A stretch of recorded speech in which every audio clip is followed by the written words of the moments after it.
Pensiyalar to'xtaydimi? Davlat ayrim to'lovlarni bekor qiladimi? XVF, ya'ni Xalqaro valyuta jamg'armasi talabi bilan pensionerlar, nafaqa oluvchilar, kam ta'minlangan oilalar daromadsiz bo'ladimi? Bugun men aynan shu savollarga aniq, tushunarli va ekspert sifatida javob beraman. Bu ma'lumot har bir oilaga taalluqli, chunki deyarli har bir xonadonda pensioner bor, nafaqa oluvchi bor yoki ijtimoiy yordamga muhtoj inson bor. Videoni oxirigacha ko'ring, chunki eng muhim joyi shundaki, hamma qo'rqayotgan xabar bilan real huquqiy vaziyat bir xil narsa emas. Hozir kanalga obuna bo'ling, like bosing, chunki bunday mavzularda xotirjamlik emas, aniq bilim odamni himoya qiladi. Avvalo, vaziyatni juda oddiy qilib tushuntiraman.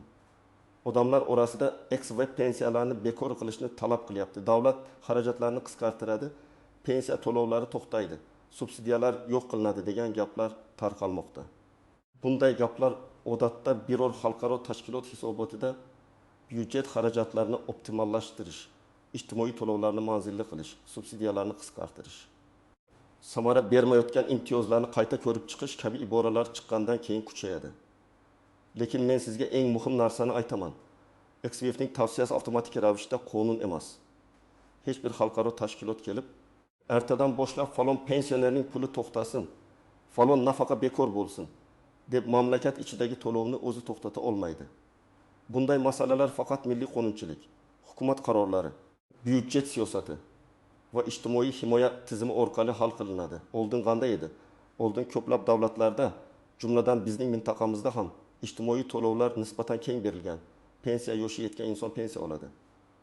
Nogironligi bor shaxs nafaqa oladi. O'quvchisini yo'qotgan oila yordam oladi. Kam ta'minlangan oilaga moddiy yordam beriladi. Ayrim toifadagi fuqarolarga kommunal, transport, dori-darmon, soliq yoki boshqa imtiyozlar beriladi.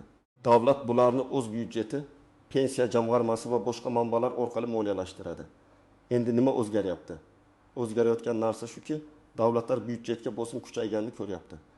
Aholi qarimoqda, pensiya oluvchilar soni oshmoqda, narxlar o'smoqda, sog'liqni saqlash xarajatlari ko'paymoqda, ish haqi va ijtimoiy to'lovlarni indeksatsiya qilish zarurati paydo bo'lmoqda.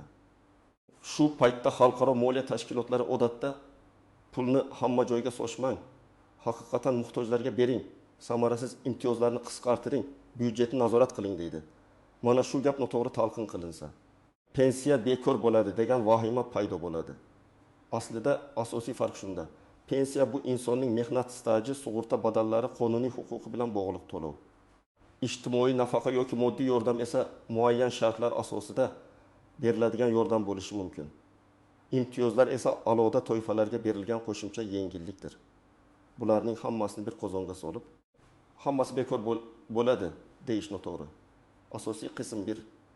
Nimalarni bilish kerak, kim xavotir olish kerak, kim xavotir olmasligi kerak? Birinchi navbatda pensionerlar shuni bilish kerak. Agar siz qonuniy pensiya tayinlangan fuqaro bo'lsangiz, sizning pensiyangiz shunchaki mish-mish sababli to'xtab qolmaydi. Pensiya to'xtashi yoki kamayishi uchun aniq huquqiy asos bo'lishi kerak. Masalan, hujjatlarda xatolik aniqlansa, noto'g'ri ma'lumot berilgani isbotlansa, ikki joydan noqonuniy to'lov olib kelingani aniqlansa, yoki odamning yashash holati, hisob raqami, shaxsiy ma'lumotlari bo'yicha muammo bo'lsa, shunda vaqtincha tekshiruv bo'lishi mumkin. Lekin XVF shunday dedi degan gapning o'zi pensiya to'xtatish uchun asos emas. Masalan, oddiy vaziyatni olaylik. Toshkent viloyatida yashovchi 68 yoshli otaxon 35 yil ishlagan, rasmiy staji bor, pensiya oladi. U har oy 1.500.000 so'm pensiya olayotgan bo'lsin. Internetda pensiyalar bekor bo'ladi degan xabarni ko'rib qo'rqib ketadi. Aslida uning pensiyasi qonun bilan tayinlangan. Agar davlat pensiya miqdorini qayta hisoblash, indeksatsiya qilish yoki ayrim qo'shimcha ustamalarni o'zgartirish bo'yicha qaror qabul qilmasa, uning asosiy pensiyasi o'z-o'zidan yo'qolmaydi. Bunday odam vahimaga tushmasligi kerak. Lekin hujjatlari joyida ekanini tekshirib qo'yish kerak. Ikkinchi misol. Bir ayol boquvchisini yo'qotganlik nafaqasini oladi. Uning turmush o'rtog'i vafot etgan, 2 farzandi bor. Davlat unga belgilangan tartibda to'lov qiladi. Bunday to'lovlar ham qonuniy asosga ega. Lekin bu yerda muhim jihat bor. Farzandning yoshi, o'qish holati, oilaning tarkibi, boshqa daromad manbalari kabi omillar ayrim to'lovlarga ta'sir qilishi mumkin.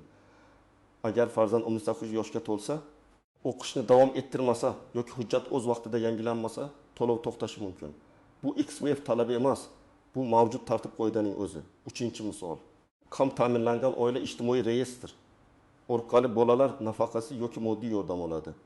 Deylik, oila har oy 600 ming so'm yordam olayotgan edi. Keyin oilaning daromadi oshdi. Otasi rasmiy ishga kirdi. Onasi ham ish boshladi. Oilaning nomida yangi avtomobil paydo bo'ldi yoki bank kartalaridagi aylanishlar ko'paydi. Tizim buni ko'rib, bu oila avvalgidek muhtoj emas deb baholashi mumkin. Natijada to'lov to'xtashi ehtimoli bor. Bu ham hamma nafaqa bekor qilinyapti degani emas. Bu manzillik degan yordam haqiqatan muhtoj oilaga yetib borishi kerak. Kimlar ko'proq e'tiborli bo'lishi kerak? Birinchidan, hujjatlar to'liq bo'lmaganlar. Masalan, mehnat daftarchasida yozuvlar chalkash, ish staji tasdiqlanmagan, arxiv ma'lumotlari topilmagan, pasport ma'lumotlari yangilanmagan bo'lsa, pensiya tayinlash yoki qayta hisoblashda muammo chiqishi mumkin. Ikkinchidan, ijtimoiy yordam oluvchilar. Chunki ularning to'lovi ko'pincha oilaning daromadi, tarkibi, mulki, yashash sharoiti bilan bog'liq. Uchinchidan, chet elga uzoq muddatga ketgan yoki doimiy yashash joyi o'zgarganlar. Ayrim hollarda to'lovni davom ettirish uchun shaxsning tirikligi, yashash manzili, bank hisob raqami, vakil orqali olish tartibi tasdiqlanishi kerak bo'ladi. Kimlar hozircha vahima qilmasligi kerak. Qonuniy pensiya olib turgan, hujjatlari joyida, bank kartasi ishlayotgan, yashash manzili va shaxsiy ma'lumotlari to'g'ri bo'lgan odamlar. Men bunday insonlarga shuni aytaman. Mish-mish o'rtadan yugurmang, rasmiy manbani tekshiring. Pensiya tizimida har qanday katta o'zgarish odatda oldindan e'lon qilinadi, normativ hujjatlarda aks etadi, davlat idoralari tushuntirish beradi. Hech bir jiddiy o'zgarish Telegramdagi noma'lum kanali yozdi. Demak, ertaga pul tushmaydi, darajasida amalga oshmaydi. Bu yerda XVF talabi deganda nimani tushunish kerak? Xalqaro valyuta jamg'armasi ko'pincha davlatlarga moliyaviy intizom bo'yicha tavsiyalar beradi. Masalan, energiya subsidiyalarini bosqichma-bosqich kamaytiring. Boy qatlam ham arzon gaz va elektrdan haddan tashqari foyda ko'rmasin. Ijtimoiy yordamni aniq muhtojlarga yo'naltiring. Pensiya tizimini uzoq muddat barqaror qiling kabi tavsiyalar bo'ladi. Bu tavsiyalarning maqsadi byudjet tanqisligini kamaytirish bo'lishi mumkin. Lekin davlat bu tavsiyani qanday qabul qiladi, qachon amalga oshiradi, qaysi toifani himoya qiladi, qaysi imtiyozni o'zgartiradi? Bularning barchasi ichki siyosat va qonunchilikka bog'liq. Masalan, subsidiyani olaylik. Agar elektr energiyasi yoki gaz narxi hamma uchun bir xil past ushlab turilsa, boyroq odam katta uyda ko'p energiya ishlatib, davlat subsidiyasidan ko'proq foyda ko'radi. Kambag'al odam esa kichik uyda kamroq energiya ishlatadi va subsidiyadan nisbatan kamroq foyda oladi. Xalqaro tashkilotlar shuning uchun hamma uchun arzon narx berish o'rniga muhtoj oilaga to'g'ridan-to'g'ri pul yordam bering deydi. Bu nazariyada mantiqli. Lekin amalda xavf shundaki, agar narxlar oshib, kompensatsiya o'z vaqtida va to'liq berilmasa, oddiy odam qiynaladi. Shuning uchun men doim aytaman, har qanday islohotda eng muhim narsa himoya mexanizmi. Avval muhtojlar ro'yxati aniq bo'lishi, keyin to'lov tizimi ishlashi, undan keyin narx yoki imtiyoz o'zgarishi kerak. Pensiya tizimida ham shunday. Pensiya jamg'armasi barqaror bo'lishi uchun ishlayotganlar soni, rasmiy ish haqi, badallar, iqtisodiy o'sish, inflyatsiya, demografiya hammasi ahamiyatli. Agar ko'p odam norasmiy ishlasa, badal to'lamasa, lekin kelajakda pensiya kutsa, tizimga bosim tushadi. Agar aholining yoshi kattalashsa, pensiya oluvchilar ko'payadi. Agar davlat pensiyalarni oshirsa, byudjet xarajati ortadi. Shuning uchun hukumatlar ko'pincha pensiya yoshini, staj talabini, hisoblash formularini, indeksatsiya tartibini muhokama qiladi. Lekin bu muhokama bilan ertaga pensiya yo'q bo'ladi. Bir xil emas. Endi eng muhim nozik jihatlarga o'tamiz. Birinchi nozik jihat, pensiya bilan nafaqani adashtirmang. Pensiya odatda ish staji va belgilangan shartlar asosida tayinlanadi.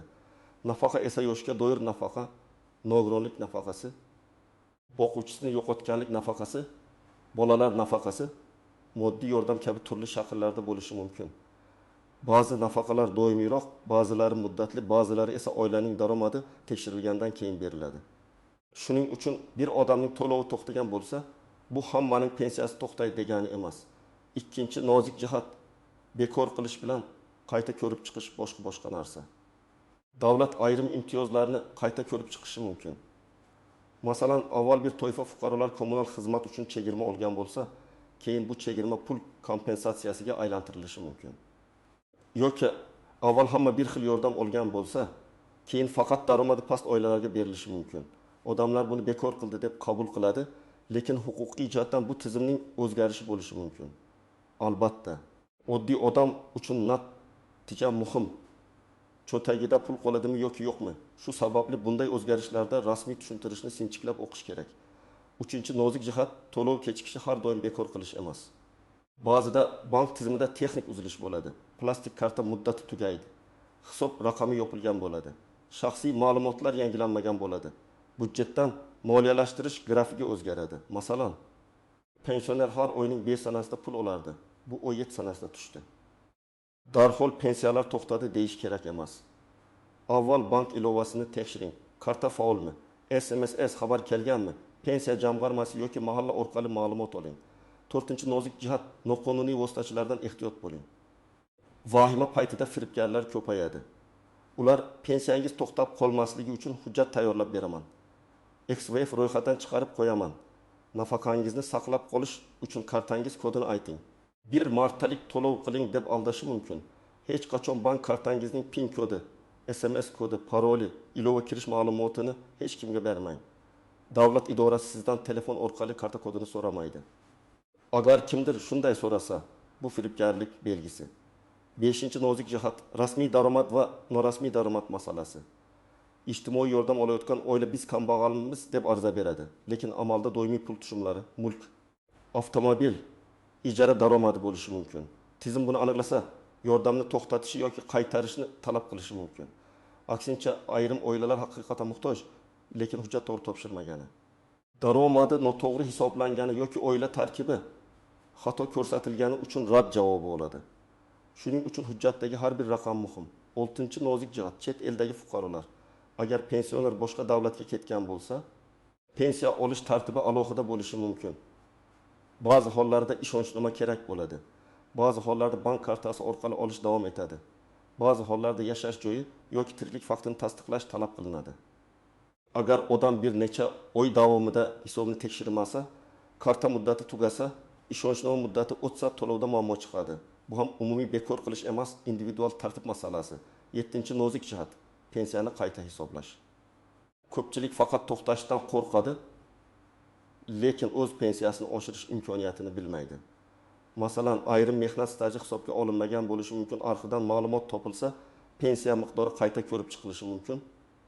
Ayollarda farzand parvarishi davri, ayrim toifadagi ishchilarda imtiyozli staj, harbiy xizmat, o'qish yoki boshqa davrlar bo'yicha alohida qoidalar bo'lishi mumkin. Men har doim pensionerlarga aytaman, faqat qo'rqib o'tirmang. Hujjatlaringizni tekshiring, ehtimol sizga ko'proq pensiya tegishlidir. 8-nozik jihat XVF talab qildi degan sarlavha ko'pincha klik yig'ish uchun yoziladi. Xalqaro hisobotlarda murakkab iqtisodiy tilda yozilgan tavsiyalar bo'ladi. Odamlar esa sarlavhani ko'radi, tafsilotni o'qimaydi. Masalan, hisobotda maqsadsiz subsidiyalarni qisqartirish va ijtimoiy himoyani kuchaytirish deyilsa, ayrimlar faqat birinchi qismini olib to'lovlar bekor bo'ladi deb tarqatadi. Aslida ikkinchi qism ham muhim, ijtimoiy himoyani kuchaytirish. Agar islohot to'g'ri qilinsa, boylarga berilayotgan yashirin subsidiyalar kamayib, kambag'al oilalarga aniq yordam ko'payishi ham mumkin. Ammo buning uchun tizim adolatli ishlashi shart. Endi aniq amaliy qadamlarni aytaman. Birinchi qadam, rasmiy manbalarni tekshiring. Pensiya, nafaqa yoki ijtimoiy yordam bo'yicha xabar eshitsangiz, darhol noma'lum kanallarga ishonmang.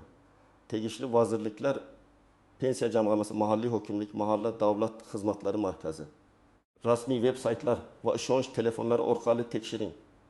Agar rasmiy hujjat bo'lmasa, gap faqat mish-mish bo'lishi mumkin. Ikkinchi qadam, hujjatlaringizni tartibga keltiring. Pensioner bo'lsangiz, pasport yoki ID karta, mehnat daftarchasi, arxiv ma'lumotlari, ish haqi to'g'risidagi ma'lumotnomalar, pensiya tayinlanganligi haqidagi hujjatlar, bank kartasi ma'lumotlarini tekshiring. Agar ism sharifda harf xatosi bo'lsa, tug'ilgan sana noto'g'ri yozilgan bo'lsa, mehnat stajida uzilish bo'lsa, buni vaqtida to'g'rilang. Chunki katta muammolar ko'pincha kichik xatodan boshlanadi. Uchinchi qadam, agar to'lov tushmasa, darhol vahima qilmang. Ketma-ket tekshiring. Avval bank kartangiz faolmi, muddati tugamaganmi, hisob raqam yopilmaganmi, tekshiring. Keyin bankka qo'ng'iroq qiling yoki filialga boring. Undan keyin pensiya jamg'armasi bo'limiga yoki mahallaga murojaat qiling. murojaat qilganda nega pul tushmadi deb og'zaki so'rash bilan cheklanib qolmang. Imkon bo'lsa, yozma ariza bering yoki elektron murojaat yuboring. Yozma murojaatda ism sharifingiz, pasport ma'lumotlari, telefon raqamingiz, qaysi to'lovni olayotganingiz, qaysi oy uchun pul tushmagani, oxirgi marta qachon pul olganingizni aniq yozing. 4-qadam. Ijtimoiy yordam olayotgan bo'lsangiz, oilaviy ma'lumotlarni yangilang. Oila tarkibi o'zgargan bo'lsa, masalan, farzand tug'ilgan, kimdir vafot etgan, kimdir turmush qurgan, kimdir ishga kirgan, yashash manzili o'zgargan bo'lsa, buni yashirmang. Chunki keyin tizim aniqlasa, sizga noto'g'ri ma'lumot bergansiz deb to'lovni qaytarish masalasi qo'yilishi mumkin. Agar oilangiz haqiqatan muhtoj bo'lsa, daromadlaringiz, xarajatlaringiz, nogironlik, kasallik, ijara, kredit, farzandlar o'qishi kabi holatlarni hujjat bilan ko'rsating. 5-qadam. Rad javobi olsangiz, sababini yozma oling. Ko'pchilik sizga chiqmaydi degan og'zaki gapni eshitib qaytib ketadi. Bu xato. Siz nega chiqmaydi? Qaysi mezon bo'yicha rad qilindi? Qaysi ma'lumot asos bo'ldi deb so'rashingiz kerak. Agar xato bo'lsa, uni tuzatish mumkin. Masalan, tizim oilangizda avtomobil bor deb ko'rsatgan, lekin u allaqachon sotilgan bo'lishi mumkin. Yoki oila a'zosi ish haqi olayotgan deb ko'rsatilgan, lekin u ishdan chiqqan bo'lishi mumkin. Hujjat olib borsangiz, qayta ko'rib chiqilishi ehtimoli bor.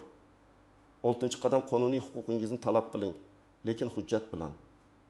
Menga kerak, men qiynalganman degan gap insoniy jihatdan tushunarli, lekin idora qaror qabul qilishi uchun hujjat kerak. Shuning uchun tibbiy ma'lumotnoma, nogironlik guvohnomasi, daromad ma'lumotnomasi, ijara shartnomasi. Farzandlar o'qishi haqida ma'lumot, aliment to'lanmayotgani bo'yicha hujjat, bankdan ma'lumot nimasi kerak bo'lsa to'plang. Hujjat qancha aniq bo'lsa, sizning pozitsiyangiz shuncha kuchli bo'ladi. 7-qadam. Agar pensiya miqdoridan shubhalansangiz, qayta hisoblashni so'rang. Mening stajim to'liq hisoblanganmi? Ish haqi davrim to'g'ri olinganmi? Imtiyozli davrlar kiritilganmi deb rasmiy murojaat qiling. Ayniqsa eski korxonalarda ishlaganlar, sovxoz, kolxoz, zavod, qurilish, tibbiyot, ta'lim, transport sohalarida uzoq ishlaganlar arxiv hujjatlarini tekshirish kerak. Ba'zan birgina tasdiqlangan qo'shimcha staj pensiyaga ta'sir qilishi mumkin. 8-qadam, oilangizdagi keksalarga yordam bering. Ko'p pensionerlar internetdagi xabarni to'g'ri ajrata olmaydi. Firibgarga ishonib qolishi mumkin. Ularning telefoniga kelgan shubhali SMS'larni tekshiring. Bank kartasini yangilashda yordam bering. Rasmiy ilovalardan foydalanishni tushuntiring. Eng muhimi, ularga ertaga hamma narsa bekor bo'ladi degan vahimali gaplarni tarqatmang. Vahima keksalarning sog'lig'iga ham yomon ta'sir qiladi. 9-qadam. Yangi qarorlar chiqsa, faqat sarlavhani emas, mazmunini o'qing. Qarorda kimlarga taalluqli, qachondan kuchga kiradi, qaysi to'lovlar o'zgaradi, kimlar istisno bo'ladi, kompensatsiya bormi, ariza berish kerakmi yoki avtomatik amalga oshadimi? Shu savollarga javob izlang. Agar tushunmasangiz, mutaxassisdan so'rang. Men ham shunday videolarda murakkab qarorlarni oddiy tilda tushuntirib boraman. 10-qadam. Moliyaviy xavfsizlik yostiqi haqida o'ylang. Bu gapni aytish oson, qilish qiyinligini bilaman. Lekin pensiya yoki nafaqa oladigan oilada imkon qadar kichik bo'lsa ham zaxira bo'lishi kerak. Masalan, doriga, kommunal to'lovga, oziq-ovqatga kamida bir necha haftalik mablag' ajratish. Chunki to'lov bir necha kun kechiksa ham odam qarzga kirib qolmasligi kerak.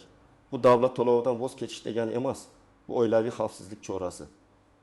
Endi umumiy xulosani aniq aytaman. XVF tavsiyalari haqida gap ketayotgani rost bo'lishi mumkin.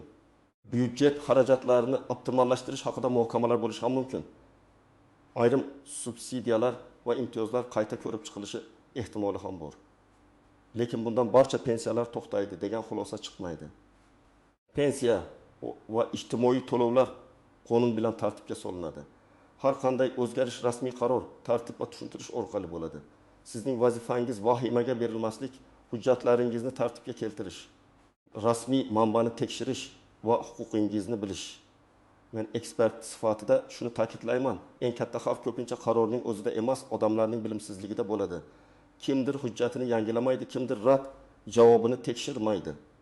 Kimdir firibgarga karta kodini beradi, kimdir rasmiy ma'ni o'qimasdan vahima tarqatadi. Natijada muammo kattalashadi. Agar biz har bir xabarni tekshirsak, har bir to'lov turi bo'yicha o'z huquqimizni bilsak, hech bo'lmaganda o'zimizni va yaqinlarimizni ortiqcha xavotirdan himoya qilamiz. Bugungi mavzuning asosiy mazmuni shunday. Pensiyalar mish-mish bilan to'xtab qolmaydi. XVF tavsiyasi avtomatik qonun emas. Lekin ijtimoiy to'lovlar va imtiyozlar bo'yicha o'zgarishlar ehtimolini doim kuzatish kerak. Eng to'g'ri yo'l rasmiy ma'lumot, tartibli hujjat va yozma murojaat. Agar siz yoki yaqinlaringiz pensiya, nafaqa, moddiy yordam olayotgan bo'lsa, bugunoq hujjatlarni tekshirib qo'ying. Siz nima deb o'ylaysiz? Davlat subsidiyalarni qisqartirib, pulni faqat muhtojlarga berishi kerakmi? Yoki mavjud imtiyozlar saqlanib qolishi kerakmi? Fikringizni izohlarda yozing. Video foydali bo'lgan bo'lsa, like bosing, yaqinlaringizga yuboring va kanalga obuna bo'ling. Men esa keyingi videolarda pensiya, nafaqa, imtiyozlar va davlat to'lovlari bo'yicha eng muhim o'zgarishlarni sodda tilda tushuntirishda davom etaman.